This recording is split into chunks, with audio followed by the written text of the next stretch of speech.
সুপ্রিয় দর্শক, আপনারা এই মুহূর্তে দেখছেন 58 গেট চত্বরের রাসমেলা।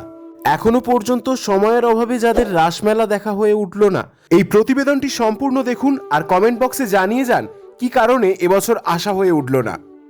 গড়চমুখ পর্যটন কেন্দ্রের একেবারে সন্নিকটে অবস্থিত এই রাস উৎসব। রাস উৎসবে শ্রীকৃষ্ণের আগমন আর শীতকালীন সময়ে গড়চমুখ পর্যটন কেন্দ্রে পর্যটকদের আগমন একই হওয়ার ফলে সাধারণভাবেই মানুষের আনাগোনা একটু বেশি লক্ষ্য করা যায়। এই রাসকে ঘিরে আপনারও যদি থেকে থাকে কোনো অভিজ্ঞতা এবং তা আপনি আমাদেরকে জানাতে চান, কমেন্ট বক্সে লিখে জানান আপনার অভিজ্ঞতার কথা। দিন চলে যায়, মুহূর্তগুলো রয়ে যায় ক্যামেরা বন্দি, যা এই মুহূর্তে আপনাদের কাছে প্রস্ফুটিত। আপনারা প্রত্যেকে খুব ভালো থাকুন, সুস্থ থাকুন, জানাতে থাকুন আপনাদের মূল্যবান মতামত কমেন্ট বক্সে।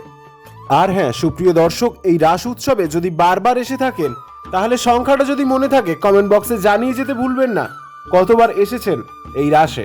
ঘর সাজানোর রকমারি দোকান থেকে খাবারের রকমারি দোকান, সবকিছুই বসতে দেখা গেছে এই রাস উৎসবকে কেন্দ্র করে। সাজসজ্জা থেকে আলোকসজ্জা, পরিচ্ছন্নতা থেকে পরিপাটি, সবকিছুতেই মন কেড়েছে দর্শকদের 58 গেটের এই রাস উৎসবের কার্যকর কমিটি।